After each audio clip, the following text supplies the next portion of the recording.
नमस्कार. VAJ academy या YouTube चॅनलवर आपलं सहर्ष स्वागत आहे. या व्हिडिओमध्ये आपण Bombay high court clerk previous year question पेपरमधील 50 प्रश्न पाहणार आहोत. आणि हे जे प्रश्न आहेत ना, यामध्ये जीकेचे 10 प्रश्न आहेत, मराठी ग्रामरचे 10 प्रश्न आहेत, इंग्लिश ग्रामरचे 20 प्रश्न आहेत आणि कॉम्प्युटरचे 10 प्रश्न आहेत. असे एकूण 50 प्रश्न 4 विषयांवर आपण पाहणार आहोत. आणि हा जो पेपर आहे ना, हा बॉम्बे हायकोर्ट चं जे खंडपीठ आहे औरंगाबाद या ठिकाणी, छत्रपती संभाजी महाराज नगर. तर त्या ठिकाणी जे खंडपीठ आहे, तर त्या ठिकाणी 2019ला जो क्लर्कचा पेपर झाला होता, त्या पेपरमधील 50 PYQ 4 विषयांवरचे आपण पाहणार आहोत. आणि दुसऱ्या याचा एक पार्ट येणार आहे, त्याच्यामध्ये 40 प्रश्न गणित आणि बुद्धिमत्ता चाचणीचे, म्हणजे गणिताचे 20 प्रश्न आणि बुद्धिमत्तेचे 20 प्रश्न, असे 40 प्रश्न नंतरच्या व्हिडिओमध्ये पाहणार आहोत. आणि हा व्हिडिओ का बनवत आहे मी, तर ॲक्च्युअलमध्ये तुम्हाला प्रश्न कसे येणार आहेत हे कळावं, यासाठी व्हिडिओ बनवत आहे. आणि या व्हिडिओमध्ये ज्या स्वरूपाचे प्रश्न घेत आहे ना, तसेच प्रश्न ॲक्च्युअल परीक्षेमध्ये तुम्हाला येणार आहेत. पेपर दिल्यानंतर तुमच्या ते लक्षात येईल.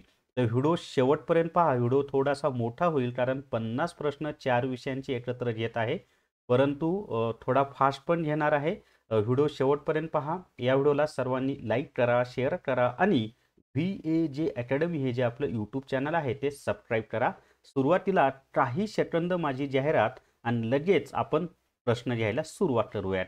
जर तुम्हाला न्यायालय भरती ई बुक विकत घ्यायचा असेल तर प्ले स्टोअरवरून विठ्ठल जोशी ॲप डाउनलोड करा आणि न्यायालय भरती ई बुक विकत घ्या. फक्त 215 रुपयामध्ये तुम्हाला हे ई बुक मिळेल. यामध्ये सगळे विषयांची डिटेल्समध्ये माहिती दिलेली आहे. आणि विशेष म्हणजे याच्यामध्ये हायकोर्ट क्लर्क पेपर म्हणून एक फोल्डर दिलेला आहे पहा. त्या फोल्डरमध्ये 164 टेस्ट PDF स्वरूपात, जे PDF फक्त ॲपमध्येच ओपन होतात, त्या PDF स्वरूपामध्ये दिलेले आहेत. एका टेस्टमध्ये 25 प्रश्न आहेत आणि अशा एकूण 164 टेस्ट आत्तापर्यंत अपलोड झालेले आहेत, अजून पण होणार आहेत. आणि हे सर्वच्या सर्व टेस्ट ह्या इंग्लिश भाषेमध्ये आहेत. फक्त मराठी ग्रामरचे प्रश्न मराठी भाषेमध्ये आहेत, बाकी सगळ्या विषयांचे प्रश्न हे इंग्लिश भाषेमध्ये आहेत. आणि तुमचा पेपर हा इंग्लिश भाषेमध्येच असणार आहे. आणि इंग्लिश भाषेतील प्रश्न सरावासाठी तुम्हाला कुठे मिळत नाहीत, म्हणून या न्यायालय भरती ई बुकमध्ये मी 164 टेस्ट आत्तापर्यंत अपलोड केलेले आहेत, अजून पण होणार आहेत. निश्चितच तुम्हाला याचा फायदा होईल. 215 रुपये अतिशय कमी फी आहे. चला तर मग आता पहिला प्रश्न पाहूयात आपण. तर या ठिकाणी पहा, स्पष्टपणे दिलेलं आहे. एकच सेकंद, मला पेन फक्त छोटा पॉईंट करू द्या, म्हणजे व्यवस्थित लिहिता येईल मला. तर हायकोर्ट औरंगाबाद, म्हणजे कोर्टामध्ये त्याला अजूनही औरंगाबादच म्हणतात म्हणून मी औरंगाबाद दिलेलं आहे, पण actually Chhatrapati Sambhajinagar. Clerk paper 2019 Marathi व्याकरण. तर आता आपण पहिला प्रश्न पाहूयात. मराठी व्याकरणाचे 10 प्रश्न सुरुवातीला असतील, त्याच्यानंतर जीकेचे 10 प्रश्न असतील, 4 विषयांचे 50 प्रश्न होणार आहेत. मुलांनी अभ्यास करावा या वाक्याचे आज्ञार्थी वाक्य करा. आता मुलांनी अभ्यास करावा हे जे वाक्य आहे ना, हे वाक्य आहे विद्यार्थी वाक्य. आता मुळामध्ये विद्यार्थी वाक्य म्हणजे काय, तर ज्या वाक्यातील क्रियापदाच्या शेवटी वा, वी, वे, व्या यापैकी एखादं अक्षर असतं ते विद्यार्थी वाक्य असतं. विद्यार्थी नाही, हा विद्यार्थी वेगळं, विद्यार्थी वेगळं. आता याच्यामध्ये पहा, याचं जे आपल्याला आज्ञार्थी वाक्य करायचं आहे, तर ते आज्ञार्थी वाक्य आहे मुलांनो अभ्यास करा. हे त्याचं उत्तर आहे. मुलांनो अभ्यास करा हे आज्ञार्थी वाक्य आहे. त्याच्या पुढे पहा आता, टंचाई या शब्दाचा विरुद्ध अर्थाचा पर्याय निवडा. आता टंचाई हा जो शब्द आहे ना, त्याचा विरुद्धार्थी शब्द होतो विपुलता. टंचाई म्हणजे कमतरता आणि विपुलता म्हणजे खूप जास्त. तर टंचाईचा विरुद्धार्थी शब्द काय होतो, विपुलता. हे त्याचं उत्तर आहे. विपुलता उत्तर आहे. त्याच्या पुढचा प्रश्न पाहता. पुढचा प्रश्न आहे पहा, अवदसा आठवणे या वाक्प्रचाराचा अर्थ सांगा. तर अवदसा आठवणे या वाक्प्रचाराचा अर्थ आहे वाईट बुद्धी सुचणे. हे त्याचं उत्तर आहे. अवदसा आठवणे म्हणजे काय, तर वाईट बुद्धी सुचणे हे त्याचं उत्तर आहे. आपण बोलताना म्हणतो ना, त्याला काय अवदसा आठवली, म्हणजे त्याला काय वाईट बुद्धी सुचली असं करायचे, असं सहज बोलताना आपल्या ग्रामीण भागामध्ये बऱ्याच वेळेला बोलल्या जातं पहा. खालीलपैकी कोणता शब्द सर्वनाम आहे.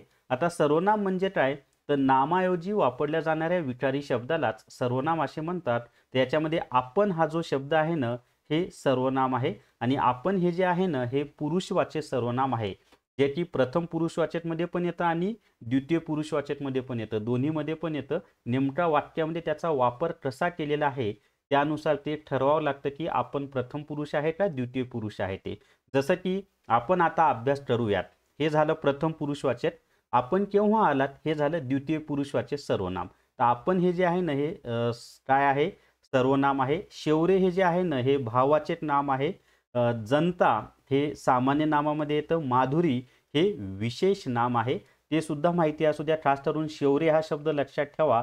शेवरे हा शब्द भाववाचक नामामध्ये तुम्हाला विचारला जातो बऱ्याच परीक्षांना, की शेवरे काय आहे, तर भाववाचक नाम आहे. संधीवरचा प्रश्न आहे पाहता, की मन राज्ये या संधीचा योग्य पर्याय निवडा. आता मन राज्ये ही जी संधी आहे ना त्याचा जो योग्य पर्याय आहे कशाचा, मन राज्ये, तर त्याचं उत्तर येतं पहा मनोराज्ये. डी हे त्याचं उत्तर आहे, मनोराज्ये असं त्याचं उत्तर येतं. त्याच्या पुढचा प्रश्न आता पाहूयात आपण. पुढचा प्रश्न आहे, नामाच्या आधी येऊन नामाबद्दल विशेष माहिती देणाऱ्या शब्दास काय म्हणतात. आता इथे एक लक्षात ठेवा, नामाबद्दल विशेष माहिती देणारा जो शब्द असतो ना त्याला आपण विशेषण असं म्हणतो. इथे यांनी फक्त आधी येऊन म्हटलेलं आहे, पण विशेषण हे काय फक्त नामाच्या अगोदरच येतं असं काही नाही, नामाच्या नंतर सुद्धा येतं. ठीक आहे. तर विशेषणाची व्याख्याच आहे की नामाबद्दल विशेष माहिती देऊन त्या नामाची व्याप्ती मर्यादित करणाऱ्या विकारी शब्दालाच विशेषण असं म्हटलं जातं, अशी नामाची व्याख्या आहे. आणि विशेषण हे नामाच्या अगोदर पण येऊ शकतं आणि नामाच्या नंतर सुद्धा येऊ शकतं, हे सुद्धा लक्षात असू द्या. तर विशेषण हे त्याचं उत्तर आहे. त्याच्या पुढचा प्रश्न पाहूयात आता. पुढचा प्रश्न आहे पहा, मी कादंबरी वाचत होतो या वाक्याचा काळ ओळखा. आता मी कादंबरी वाचत होतो हे जे वाक्य आहे ना, तर हे वाक्य आहे अपूर्ण भूतकाळाचं वाक्य आहे. आता इथे वाचत होतो म्हणजे दोन शब्दांपासून क्रियापद तयार झालेलं आहे म्हणून हे संयुक्त क्रियापद आहे. संयुक्त क्रियापदामधील जो धातू साधित आहे त्याचं शेवटचा अक्षर त आहे आणि त्याच्यानंतर होतो आहे अशी रचना असली की तो अपूर्ण भूतकाळ असतो. अपूर्ण भूतकाळालाच आपण चालू भूतकाळ सुद्धा म्हणतो. आणि भूतकाळात एखाद्या विशिष्ट वेळी एखादी क्रिया सुरू होती असा बोध क्रियापदाच्या रूपावरून होत असेल तर त्यालाच आपण अपूर्ण भूतकाळ असं म्हणतो. ही सुद्धा माहिती असू द्या. आणि एक कायम लक्षात ठेवा, अपूर्ण भूतकाळ असेल, अपूर्ण वर्तमान काळ असेल किंवा अपूर्ण भविष्यकाळ असेल, संयुक्त क्रियापद असतं त्या वाक्यामध्ये. विराम चिन्हांचा योग्य वापर असणारा पर्याय निवडा. आता याच्यामध्ये पहा, विराम चिन्हांचा योग्य वापर असलेला जो पर्याय ना तो सी आहे. कारण समता आपण आवाज दिलेला आहे, बरोबर आहे. मग ज्या व्यक्तीला आवाज दिलेला आहे ना त्याच्यानंतर ट्रॉमा द्यायचा असतो. हे संबोधन विभक्तीचं तुम्हाला माहिती असलं पाहिजे. तर त्याच्या पुढे ट्रॉमा असतो आणि नंतर त्याला जे सांगायचं आहे ते बोलायचं. तर मग समता ट्रॉमा इकडे ये आणि वाक्याच्या शेवटी पूर्णविराम द्यावं लागेल. तर हे बरोबर आहे. प्रश्नचिन्ह येणार नाही, उद्गारवाचक चिन्ह येणार नाही, हे चिन्ह सुद्धा इथे येणार नाही. तर सी हे त्याचं उत्तर आहे. समता ट्रॉमा इकडं ए आणि शेवटी पूर्णविराम. ट्रॉमाला आपण मराठीमध्ये काय म्हणतो, ट्रॉमाला मराठीमध्ये ठीक आहे ट्रॉमा. आता सर्वांना माहिती आहे ट्रॉमा. त्याच्या पुढचा प्रश्न आहे, मला कमेंट करून सांगा ट्रॉमाला मराठीमध्ये आपण काय म्हणतो. स्वल्पविराम म्हणतो. येस, ट्रॉमाला मराठीमध्ये आपण स्वल्पविराम म्हणतो. दासी या शब्दाचे अनेक वचन निवडा. आता दासी हा जो शब्द आहे ना हा स्त्रीलिंगी आहे. तर इकारांत स्त्रीलिंगी नामाचं एक वचन आणि अनेक वचन सारखंच असतं. मग दासीचं अनेक वचन काय आहे, दासीच आहे. कारण दासी हा एक वचनी पण आहे आणि अनेक वचनी पण आहे. आणि नियम लक्षात ठेवा की इकारांत एक वचनी, इकारांत स्त्रीलिंगी नामाचं एक वचन आणि अनेक वचन कसं असतं, सारखंच असतं. मग दासीचं अनेक वचन काय आहे, दासीच आहे. आता खूप परीक्षांना विचारलेला प्रश्न आहे पहा, खालीलपैकी शुद्ध शब्द ओळखा. आणि आशीर्वाद हा जो शब्द आहे ना तो वेगवेगळ्या स्वरूपात दिलेला आहे आणि खूप परीक्षांना हा विचारला जातो. तर आशीर्वाद शब्द जो आहे ना शुद्ध स्वरूपात तो बी हे त्याचं उत्तर आहे. आशीर्वाद अशा स्वरूपामध्ये तो लिहिला जातो. बी हे त्याचं उत्तर आहे. आता आपण ना जनरल नॉलेजचे 10 प्रश्न पाहूयात. मराठी व्याकरणाचे 10 प्रश्न आपले झालेले आहेत. आता आपण काय पाहूयात, जनरल नॉलेजचे 10 प्रश्न पाहणार आहोत. पण जर तुम्हाला न्यायालय भरती ई बुक विकत घ्यायचा असेल तर प्ले स्टोअरवरून विठ्ठल जोशी ॲप डाउनलोड करा आणि न्यायालय भरती ई बुक विकत घ्या. फक्त 215 रुपयाची किंमत आहे. याच्यामध्ये संपूर्ण सिलेबस दिला आहे प्लस हायकोर्ट क्लर्क पेपर म्हणून जे फोल्डर दिलेले आहे त्यामध्ये 164 टॉपिक वाईज इंग्लिश भाषेतल्या टेस्ट म्हणजे सगळ्याच्या सगळ्या टेस्ट ह्या इंग्लिश भाषेमध्ये दिलेल्या आहेत, कारण तुमचा पेपर हा इंग्लिशमध्येच येणार आहे. तर निश्चितच तुम्हाला फायदा होईल, विकत घ्या. आता जनरल नॉलेजचा पहिला प्रश्न पहा. Dash dash is governor of Maharashtra. मग आता 2019चे जे गव्हर्नर होते त्यानुसार या ठिकाणी पर्याय होते, परंतु मी इथं पर्याय बदललाय आणि आत्ताचे जे गव्हर्नर आहेत ना तो पर्याय लिहिलेला आहे. तर आता सध्या 2025 मध्ये CP राधाकृष्णन हे महाराष्ट्राचे गव्हर्नर आहेत. तर ए हे त्याचं उत्तर आहे. CP Radhakrishnan is governor of Maharashtra हे त्याचं उत्तर आहे. त्याच्या पुढचा प्रश्न आहे पहा. Depressed class mission was established by. आता डिप्रेस्ड क्लास मिशनची स्थापना कोणी केली, तर त्याचं नाव आहे महर्षी विठ्ठलरामजी शिंदे. पण त्यांनी विठ्ठलरामजी शिंदे न देता महर्षी VR शिंदे असं केलेलं आहे. तर डी हे त्याचं उत्तर आहे. आणि हे लक्षात ठेवा, वीरा शिंदे सर्वांना माहिती असतं, पण इंग्लिशमध्ये त्याला VR शिंदे असं दिलं जाईल तुम्हाला परीक्षेमध्ये. तर महर्षी विठ्ठलरामजी शिंदे यांनी डिप्रेस्ड क्लास मिशनची स्थापना केलेली आहे. त्याच्या पुढचा प्रश्न आपण पाहूयात. मी थोडंसं झूम हे करतो, म्हणजे आता प्रश्न दिसतोय पहा. आणि प्रश्न काय आपला, in which of the following bank U cannot open your saving bank account. आता खालीलपैकी अशी कोणती बँक आहे की ज्या बँकेमध्ये तुम्ही सेव्हिंग बँक अकाउंट ओपन करू शकत नाहीत. तर त्याचं उत्तर आहे रिझर्व्ह बँक. RBI ज्याला म्हणतो आपण, रिझर्व्ह बँक ऑफ इंडिया. तर या रिझर्व्ह बँक ऑफ इंडियामध्ये किंवा RBI मध्ये आपण सेव्हिंग बँक अकाउंट ओपन करू शकत नाही. HDFC मध्ये करू शकतो, युनियन बँकमध्ये करू शकतो, SBI मध्ये करू शकतो, पण रिझर्व्ह बँकमध्ये करू शकत नाही. कारण रिझर्व्ह बँक ही देशाची मध्यवर्ती बँक असते आणि ही बँकांची बँक असते. याच्यामध्ये बँकांचे अकाउंट असतात, वैयक्तिक अकाउंट या ठिकाणी ओपन करता येत नाही. आणि RBIचं मुख्यालय हे आपल्या मुंबई या ठिकाणी आहे, ते पण माहिती असू द्या तुम्हाला. त्याच्या पुढचा प्रश्न आपण आता पाहूयात. आणि पुढचा प्रश्न आता तुम्हाला स्क्रीनवर दिसतोय. आणि प्रश्न आहे पहा, थिबा पॅलेस इज सिच्युएटेड ॲट. आता हा जो थिबा पॅलेस आहे ना, तर तो कुठे माहीत आहे का, आपल्या रत्नागिरीमध्ये आहे. तर हा कशामुळे लाल रंगाचा आहे पहा, तुम्ही फोटो पण कुठे पाहिला असं याचा. तर ब्रह्मदेशचे जे राजे होते त्यांना पराभूत केल्यानंतर ब्रिटिशांनी त्यांना रत्नागिरी या ठिकाणी ठेवलं होतं. आणि मग राजाला राहण्यासाठी मोठं घर लागतं म्हणून त्यांनी तो थिबा पॅलेस त्या ठिकाणी बांधलेला होता आणि तो रत्नागिरीमध्ये आहे. Who appoints chief justice of India. तर भारताचे जे चीफ जस्टिस असतात त्यांची नेमणूक कोण करतात, तर चीफ जस्टिस म्हणजे आपल्या सुप्रीम कोर्टाचे सरन्यायाधीश किंवा मुख्य न्यायाधीश. तर सुप्रीम कोर्टाचे जे मुख्य न्यायाधीश किंवा सरन्यायाधीश असतात ज्यांना आपण चीफ जस्टिस ऑफ इंडिया म्हणतो, त्यांची नेमणूक करण्याचा अधिकार हा प्रेसिडेंटला असतो, भारताच्या राष्ट्रपतींना असतो. तर प्रेसिडेंट हे त्याचं उत्तर आहे. त्याच्या पुढचा प्रश्न आहे पाहता next. Golden jubilee is celebrated when and organisation completes. तर गोल्डन ज्युबिली ही जी आहे ना, ही केव्हा साजरी केली जाते असा तो प्रश्न आहे. तर गोल्डन ज्युबिली जी आहे ना ती 50 वर्षे साजरी झाल्यानंतर केली जाते. 25 वर्षाला सिल्वर ज्युबिली असते आणि 50 वर्षाला गोल्डन ज्युबिली असते, हे लक्षात ठेवा. त्याच्या पुढचा प्रश्न पाहूयात आता नेक्स्ट. 17 नंबरचा प्रश्न तुम्हाला स्क्रीनवर दिसत आहे पहा. आणि प्रश्न आहे, Jayakwadi dam is built across the river. तर जायकवाडी हे जे धरण आहे ते कोणत्या नदीवर बांधण्यात आलेलं आहे, तर जायकवाडी धरण हे गोदावरी नदीवर बांधण्यात आलेलं आहे.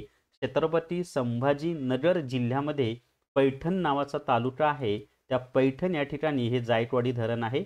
या धरणाच्या जलाशयाला नाथसागर असं म्हटलं जातं, कारण पैठण हे जे आहे ते संत एकनाथ महाराजांचं जन्मगाव, त्यांची समाधी सुद्धा तिथेच आहे. आणि म्हणून त्यांचा सन्मान म्हणून त्या जायकवाडी धरणाच्या जे बॅक वॉटर आहे त्याला नाथसागर असं म्हटलं जातं. आणि जायकवाडी धरणाचं जे बॅक वॉटर आहे ना त्याच्यावरच संत ज्ञानेश्वर उद्यान सुद्धा आहे, ते सुद्धा माहिती असू द्या. आणि त्या ठिकाणी जायकवाडी पक्षी अभयारण्य सुद्धा आहे. त्याच्या पुढचा प्रश्न पाहूयात आता next. Dash dash is declared as the state animal of Maharashtra. आता महाराष्ट्राचा जो स्टेट ॲनिमल आहे तो कोणता आहे, तर शेकरू हा महाराष्ट्राचा स्टेट ॲनिमल आहे, ते तुम्हाला माहिती असणं आवश्यक आहे. त्याच्यानंतर स्टेट बर्ड कोणता आहे महाराष्ट्राचा ते मला कमेंटमध्ये आवर्जून सांगा. स्टेट ॲनिमल जसा शेकरू आहे तसा महाराष्ट्राचा स्टेट बर्ड कोणता आहे ते मला कमेंटमध्ये सांगा. त्याच्या पुढचा प्रश्न आहे पहा, dash dash city is famous for Himroo shawl. तर हिमरू शॉलसाठी कोणतं शहर प्रसिद्ध आहे, तर छत्रपती संभाजीनगर हे हिमरूशालीसाठी प्रसिद्ध आहे. पैठणीसाठी येवला प्रसिद्ध आहे, पैठण प्रसिद्ध आहे आणि हिमरूशालीसाठी छत्रपती संभाजीनगर प्रसिद्ध आहे, हे लक्षात ठेवा. त्याच्या पुढचा प्रश्न आहे आता. पुढचा प्रश्न आहे पहा.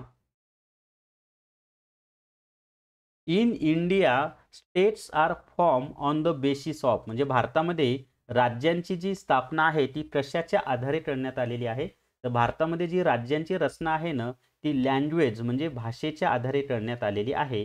डी हे त्याचं उत्तर आहे. आणि भाषेच्या आधारे निर्माण झालेलं जे पहिलं राज्य आहे ना ते आंध्र प्रदेश आहे. आणि महाराष्ट्र हे महाराष्ट्र मराठी भाषिकांचं आहे. आंध्र प्रदेश हे तेलुगू भाषिकांचं, आता त्याची उभारणी होऊन तेलंगणा परत निर्माण झालेला आहे. त्याच्यानंतर गुजराती भाषिकांचं गुजरात, असं भाषेच्या आधारे राज्यांची निर्मिती झालेली आहे. आता आपण कॉम्प्युटरचे 10 प्रश्न पाहणार आहोत. जर तुम्हाला न्यायालय भरती ई बुक विकत घ्यायचा असेल तर प्ले स्टोअरवरून विठ्ठल जोशी ॲप डाउनलोड करा आणि न्यायालय भरती ई बुक विकत घ्या. याच्यामध्ये इंग्लिश भाषेमध्ये 164 टेस्ट दिलेल्या आहेत हायकोर्ट क्लर्क पेपरमध्ये आणि बाकी सगळा सिलेबस ते व्यवस्थित दिलेलाच आहे. निश्चितच फायदा होईल. तर कॉम्प्युटरवरचा पहिला प्रश्न आहे पहा. Which of the following is the input device, खालीलपैकी कोणतं इनपुट डिव्हाइस आहे असा तो प्रश्न आहे. तर याच्यामध्ये पहा स्कॅनर हे इनपुट डिव्हाइस आहे, माऊस हे इनपुट डिव्हाइस आहे, कीबोर्ड हे सुद्धा इनपुट डिव्हाइस आहे. म्हणून याचं उत्तर आहे ऑल द अबोव्ह हे त्याचं उत्तर आहे. काल मी कॉम्प्युटरचे 100 प्रश्न घेतले, तो व्हिडिओ सुद्धा तुम्ही पाहून घ्या. त्याच्यामध्ये अशा स्वरूपाचे प्रश्न घेतलेत जसे ॲक्च्युअलमध्ये तुम्हाला येणार आहेत तसे. त्याच्या पुढचा प्रश्न पहा. What do the letters MM stand for in the abbreviation MMS. आता MMS मध्ये MM म्हणजे काय, तर MM म्हणजे काय माहिती आहे का, मल्टीमीडिया मेसेजिंग असं त्याला म्हटलं जातं. मुळामध्ये MMSचा लॉंग फॉर्म आहे मल्टीमीडिया मेसेजिंग सर्व्हिस, असा त्याचा लॉंग फॉर्म आहे. तो सुद्धा माहिती असू द्या, मे बी तुम्हाला MMSचा लॉंग फॉर्म परीक्षेला विचारला जाऊ शकतो. तर मल्टीमीडिया मेसेजिंग सर्व्हिस असा त्याचा लॉंग फॉर्म आहे. त्याच्या पुढचा प्रश्न आता आहे 23 नंबरचा प्रश्न तुम्हाला स्क्रीनवर दिसते. Which 2 numbers together form the binary language. तर बायनरी लँग्वेज कोणत्या 2 नंबरपासून तयार होते, तर ते आहे 0 1 या 2 नंबरपासून बायनरी लँग्वेज तयार होते. कालच्या आपण कॉम्प्युटरच्या IM म्हणजे 100 PYQ घेतले, त्याच्यामध्ये सुद्धा हा प्रश्न घेतलेला आहे पहा, तो व्हिडिओ पाहून घ्या आवर्जून. त्याच्या पुढचा प्रश्न आता आहे 24 नंबरचा प्रश्न तुम्हाला स्क्रीनवर दिसेल. आणि प्रश्न आहे पहा. Which of the following is not and operating system. खालीलपैकी कोणती ऑपरेटिंग सिस्टीम नाही असा तो प्रश्न आहे. तर डॉस ही ऑपरेटिंग सिस्टीम आहे, ओरॅकल ही प्रोग्रामिंग लँग्वेज आहे, लिनक्स ही ऑपरेटिंग सिस्टीम आहे, विंडोज ही सुद्धा ऑपरेटिंग सिस्टीम आहे. तर बी हे त्याचं उत्तर आहे, oracle is not operating system. 25 नंबरचा प्रश्न आता दिसतोय पहा स्क्रीनवर तुम्हाला. आणि प्रश्न आहे 1 minute. What is the full form of IP. तर IPचा आपल्याला फुल फॉर्म सांगायचा आहे. तर IPचा जो फुल फॉर्म आहे ना तो आहे इंटरनेट प्रोटोकॉल. बी हे त्याचं उत्तर आहे. IP म्हणजेच काय, इंटरनेट प्रोटोकॉल असा त्याचा लॉंग फॉर्म होतो किंवा फुल फॉर्म होतो. फुल फॉर्म लक्षात ठेवा बरं का, आपल्या न्यायालय भरती ई बुकमध्ये मी फुल फॉर्म दिलेले आहेत. 1 MB इज इक्वल टू, तर 1 MB म्हणजे किती माहिती आहे का, 1024 KB. 1 MB म्हणजे काय, तर 1024 KB हे लक्षात ठेवा. त्याच्या पुढे आता 27 नंबरचा प्रश्न आपण पाहूया. पुढचा प्रश्न आहे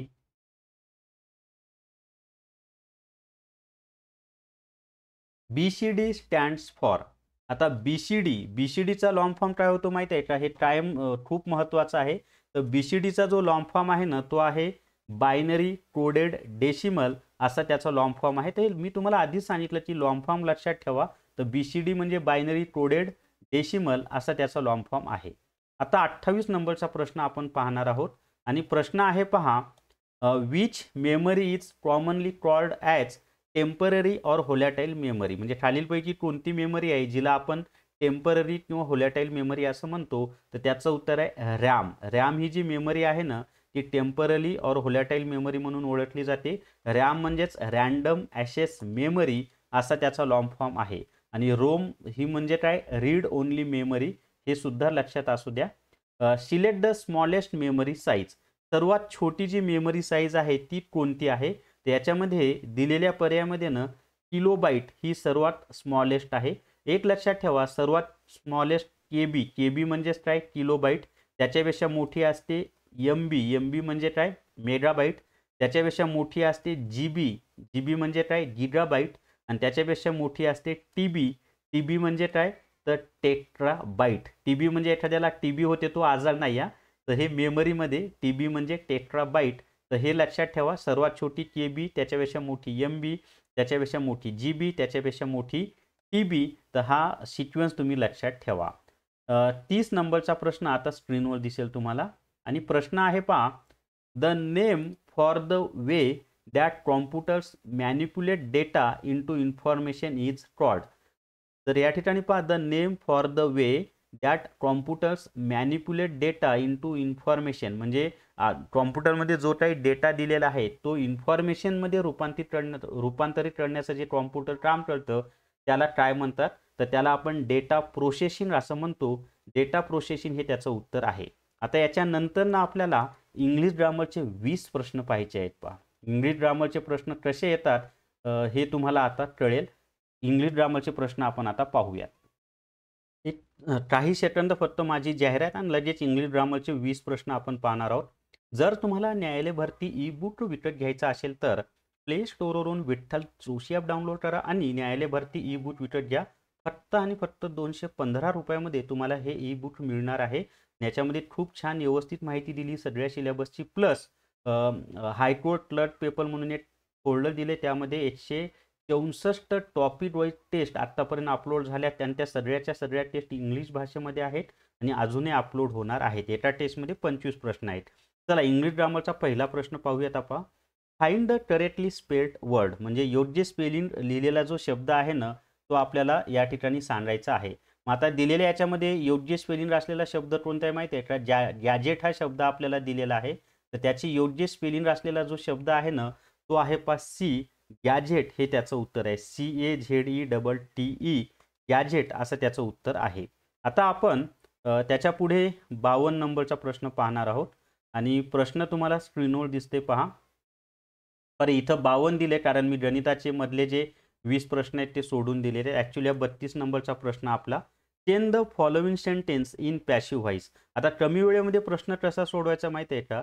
हे दिलेलं वाक्य पास्ट कंटिन्युअस टेन्स आहे. मग दिलेलं वाक्य जर कंटिन्युअस टेन्सचं असेल ना तर पॅसिव्ह व्हॉइसच्या वाक्यामध्ये टू बीच्या रूपानंतर बीइंग हा शब्द येत असतो. कोणता? बीइंग.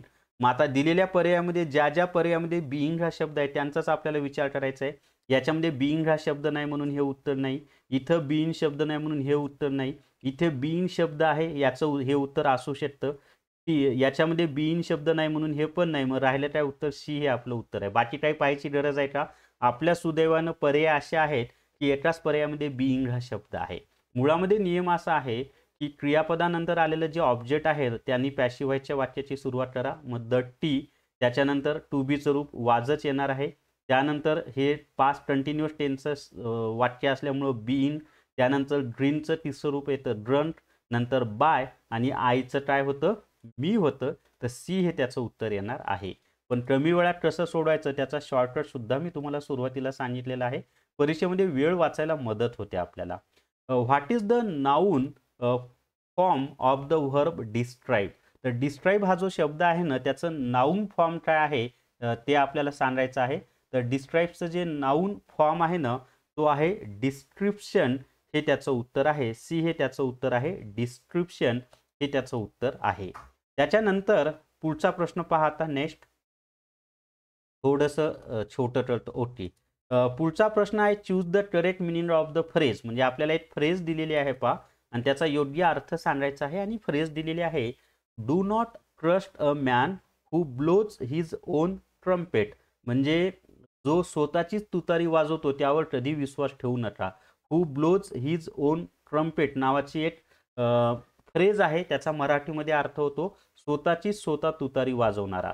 मग त्याला काय म्हणू आपण? प्रेज हिमसेल्फ, स्वतःचं स्तुती करणारा म्हणजे स्वतःची तुतारी वाजवणारा.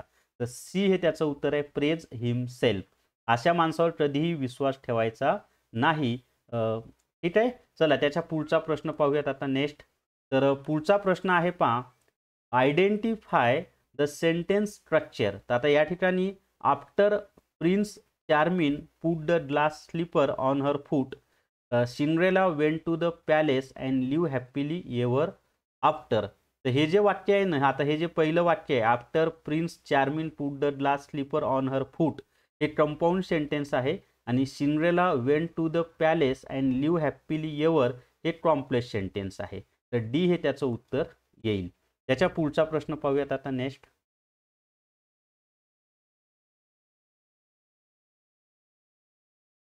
पुढचा प्रश्न आहे पहा, what suffix will you add to the word kind to make it noun. म्हणजे काइंड हा जो शब्द आहे ना, त्याला कोणतं सफिक्स जर तुम्ही लावलं तर त्याचं रूपांतर नाऊनमध्ये होणार आहे, असा तो प्रश्न आहे. तर आता हा जो काइंड शब्द आहे ना, त्याला NESS हा जर तुम्ही सफिक्स लावला तर त्याचं रूपांतर नाऊनमध्ये होतं. काइंडनेस असा तो शब्द आहे. आणि काइंडनेस हे जे आहे ना, हे ॲब्स्ट्रॅक्ट नाऊन आहे, हे लक्षात ठेवा. काइंडनेस कोणतं नाऊन आहे? ॲब्स्ट्रॅक्ट नाऊन आहे, ज्याला मराठीमध्ये आपण भाववाचक नाम असं म्हणतो. त्याच्या पुढचा प्रश्न आता पाहूयात आपण. आणि प्रश्न आहे पहा, the building is not safe and must be blank down. तर या ठिकाणी मस्ट बी नंतर काय येणार आहे? Pull, pulling, pulled, pulls. तर इथं बी आहे की नाही? मग इथं पहा, मस्ट हे मॉडल ऑक्झिलरी आहे.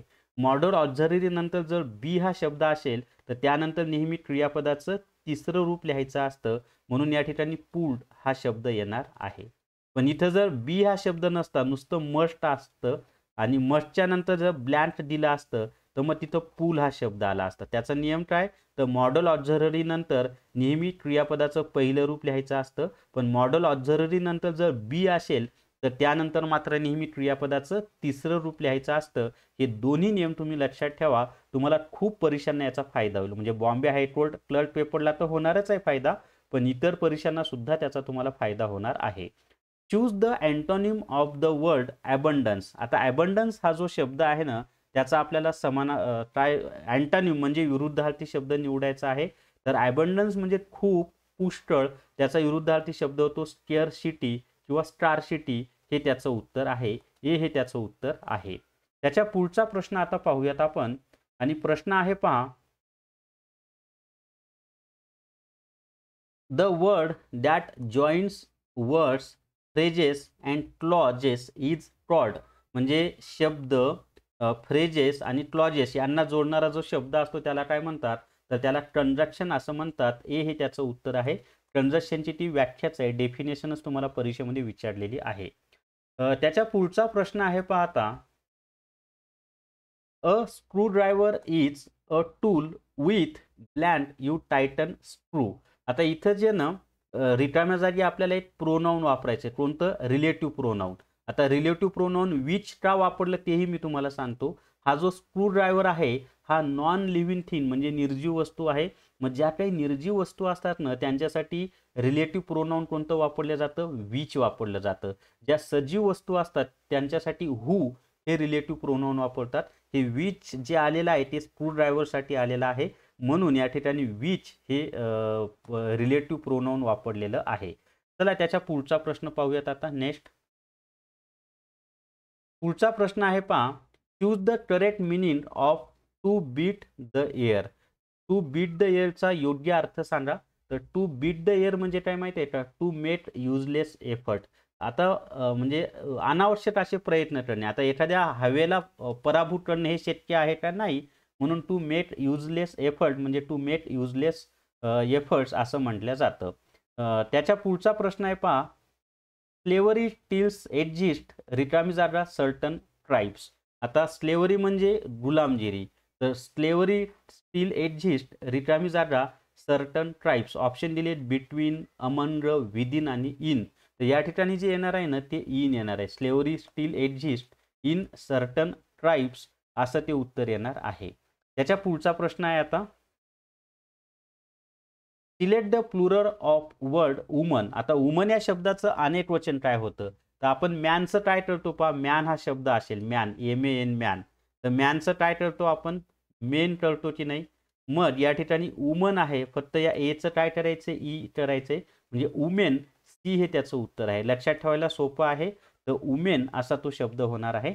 आता त्याच्या पुढचा प्रश्न आहे, 64 नंबरचा प्रश्न. आणि प्रश्न आहे पहा, which of the following pairs has similar meaning. खालीलपैकी कोणते दोन शब्द आहेत की ज्यांच्यामध्ये समान अर्थ असणारे शब्द आहेत. तर त्याचं उत्तर एच आहे पहा. बिस्ट म्हणजे ॲनिमल आणि ॲनिमल म्हणजे ते प्राणी. बिस्ट म्हणजे जनरली प्राणी, ॲनिमल म्हणजे प्राणी. तर हेच समानार्थी आहेत. आता इथं सीट जी आहे ज्याच्यावर आपण बसतो ते सीट, आणि SIT सीट म्हणजे बसण्याची क्रिया. सीट हे व्हर्ब आहे आणि हे सीट काय आहे, नाऊन आहे. लाईट आणि डार्क हे अँटोनिम आहेत. फेअर म्हणजे दिसायला सुंदर असणे, छान असणे, आणि FARE फेअर म्हणजे भाडं. ठीक आहे. तर ए नंबरचं त्याचं उत्तर आहे. आता त्याच्या पुढचा प्रश्न पाहूयात आपण. 65 नंबरचा प्रश्न तुम्हाला आता स्क्रीनवर दिसेल. आणि प्रश्न आहे पहा, we are blank with your behaviour. तर we are blank with your behaviour या ठिकाणी काय येणार आहे माहिती आहे का? तर या ठिकाणी प्लीज्ड हा शब्द येणार आहे. कोणता येणार आहे? We are pleased with your behaviour, म्हणजे तुझं जे वर्तणूक आहे ना त्यामुळे आम्हाला आनंद झालेला आहे असं ते येईल. तर प्लीज्ड येणार आहे त्या ठिकाणी. त्याच्या पुढे आता 66 नंबरचा प्रश्न पाहूयात आपण. आणि प्रश्न तुम्हाला आता स्क्रीनवर दिसेल. Change the voice of the following sentence, म्हणजे चेंज द व्हॉइसचा हा प्रश्न आहे. आणि प्रश्न काय दिलेला आहे आपल्याला? All trust and honest man. आता या ठिकाणी पहा, ट्रस्ट हे काय क्रियापदाचं पहिलं रूप. मग ॲक्टिव्ह व्हॉइसच्या वाक्यामध्ये जर क्रियापदाचं पहिलं रूप असेल तर पॅसिव्ह व्हॉइसच्या वाक्याची सुरुवात ॲम, इज, आरने झाली पाहिजे. मग दिलेल्या पर्यायामध्ये ज्या पर्यायामध्ये, आता इथं मॅन एक वचन आहे म्हणजे आपल्याला मॅन नंतर पुढे इजच पाहिजे, कारण हे मॅन ऑब्जेक्ट आहे. मग मॅन नंतर ऑब्जेक्ट वाक्याच्या सुरुवातीला येणार आहे आणि त्यानंतर इजच पाहिजे. या वाक्यात हॅज आहे म्हणून हे येणार नाही. वाज आहे, वाजचा तर संबंधच नाही कारण ते सिंपल पास्ट टेन्समध्ये वापरतात. ह्याव हे प्रेझेंट परफेक्टमध्ये वापरतात, ह्याव पण येणार नाही. इज फक्त डी मध्ये आहे. तर हेच तुमचं उत्तर आहे. बाकी काही पाहायची गरज आहे का? फक्त 5 छोट्या छोट्या गोष्टी आहेत ज्यामुळे तुम्हाला वेळ वाचतो. तर ॲन ऑनेस्ट मॅन हे ऑब्जेक्ट आहे. त्यानंतर इज, त्याच्यानंतर टू बीचं क्रियापदाचं तिसरं रूप ट्रस्टेड, त्यानंतर बाय, आणि जे ऑल दिलेलं आहे ते बायच्या नंतर आहे तसं लिहावं लागेल. तर डी हे त्याचं उत्तर आहे. An honest man is trusted by all असं ते उत्तर येणार आहे. ठीक आहे. चला त्याच्या पुढचा प्रश्न आहे आता. व्हिडिओला सर्वांनी लाईक करा, शेअर करा, आणि VAJ अकॅडमी हे जे आपलं यूट्यूब चॅनल आहे ते सबस्क्राईब करा. पुढचा प्रश्न आहे पहा, सुरेश वाज ॲन अकम्प्लिश रिकामी द चीटर. आणि ऑप्शन आहेत ऑफ, विथ, टू, बाय. हे प्रिपोजिशनचा प्रश्न आहे. तर Suresh was accomplish to the cheater, C हे त्याचं उत्तर येणार आहे. रिकाम्या जागी कोणतं प्रिपोजिशन येणार आहे? तर टू हे प्रिपोजिशन येणार आहे. आता त्याच्या पुढचा प्रश्न आहे, today is Wednesday, tomorrow it blank Thursday. तर आज बुधवार आहे आणि उद्या गुरुवार असेल तर इथं रिकाम्या जागी काय येणार आहे माहिती आहे का? विल बी असं वापरावं लागणार आहे. तर सी हे त्याचं उत्तर आहे. विल बी हे त्याचं उत्तर आहे. आता त्याच्या पुढचा प्रश्न आपण पाहूयात. आणि पुढचा प्रश्न आहे, विल बी आलंय ना उत्तर. त्याच्या व्हिडिओला सर्वांनी लाईक करा, शेअर करा, ते खूप महत्त्वाचं आहे. आणि VAJ अकॅडमी हे आपलं यूट्यूब चॅनल सबस्क्राईब करा बरं का. Which of the following is the female of horse. तर हॉर्सचं फिमेल काय होतं? मेयर होतं. सी हे त्याचं उत्तर आहे. मेयर हा हॉर्सचा काय आहे? स्त्रीलिंगी रूप आहे. आणि त्याच्या पुढचा प्रश्न पाहूयात आता. 50वा प्रश्न आजचा. प्रश्न आहे, फाइंड द सिनॉनिम ऑफ ॲबोर्ड. तर ॲबोर्डचा समानार्थी शब्द आपल्याला सांगायचा आहे. तर ॲबोर्डचा समानार्थी शब्द आहे ड्वेलिंग, हे त्याचं उत्तर आहे. जर तुम्हाला न्यायालय भरती ई बुक विकत घ्यायचा असेल तर प्ले स्टोरवरून विठ्ठल जोशी ॲप डाउनलोड करा आणि न्यायालय भरती ई बुक विकत घ्या. फक्त 215 रुपयामध्ये तुम्हाला हे ई बुक मिळणार आहे. यामध्ये संपूर्ण सिलेबस दिलाय, प्लस हायकोर्ट क्लर्क पेपर म्हणून एक फोल्डर दिले ज्यामध्ये आत्तापर्यंत 164 टॉपिक वाईज टेस्ट मी अपलोड केलेले आहेत. अजूनही भरपूर टेस्ट अपलोड होणार आहेत आणि सगळ्याच्या सगळ्या टेस्ट या इंग्लिश भाषेमध्ये आहेत. हे खूप महत्त्वाचं आहे कारण आपली परीक्षा इंग्लिश भाषेमध्ये होणार आहे. तर या व्हिडिओमध्ये आपण 50 प्रश्न पाहिलेले आहेत. या पेपरमधील मॅथ्सचे 20 प्रश्न आणि रिझनिंगचे 20 प्रश्न, अशा 40 प्रश्नांचा एकच व्हिडिओ मी बनवणार आहे. तो उद्याच्याला येईल. तर या व्हिडिओला सर्वांनी लाईक करा, शेअर करा आणि VAJ अकॅडमी हे जे आपलं यूट्यूब चॅनल आहे ते सबस्क्राईब करा. आणि कालचा कॉम्प्युटरचा व्हिडिओ सर्वांनी पाहून घ्या. थांबूयात. धन्यवाद.